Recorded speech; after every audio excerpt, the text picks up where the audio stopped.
வலைக்கும். இது ஒரு சண்டே மினி விலாக். மார்னிங் எழுந்திரிச்சிட்டு மஸ்ஜிதோட மினாரா பார்த்துட்டு அப்படியே செடியெல்லாம் பார்த்துட்டு இருந்தேன். என் மெஹந்தி செடி வாடி போயிருந்தது. அதுக்கு கொஞ்சம் தண்ணி ஊற்றிட்டு கீழே வந்துட்டு டிஃபன் சாப்பிட்டு நாங்கள் எங்கே கிளம்பிட்டோன்னா எங்களோட ரிலேட்டிவ் வீட்டுக்கு தான் கிளம்பிகிட்ருக்கோம்.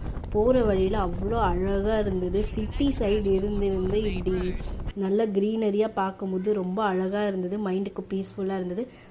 இன்றைக்கி அங்கே என்ன செஞ்சுருந்தாங்கன்னா பார்க்குறதுக்கே டெம்ட் ஆகுதுல்ல. எங்களுக்கு மட்டன் பிரியாணி தான் செஞ்சுருந்தாங்க. சூப்பராக இருந்தது, நல்ல ஸ்பைஸியாக செம்மையாக இருந்தது. அதுக்கப்புறம் ஸ்வீட்டுக்கு வந்து ப்ரெட் ஹல்வா இருந்தது. தென் வந்து ஆனியன் ரைத்தா, அதுக்கப்புறமா வந்து எண்ணெய் கத்திரிக்காய் இருந்தது. தென் லாஸ்ட்டாக வந்து இலையை போட்டு செம்மையாக பிரியாணி என்ஜாய் பண்ணி சாப்பிட்டாச்சு. தென் அதுக்கப்புறமா மேலே வந்தோம். மேலே வந்து கொஞ்சம் மைண்ட் ரிலாக்ஸ் பண்ணுறதுக்காக எவ்வளோ அழகாக இருக்குது பார்க்குறதுக்கு.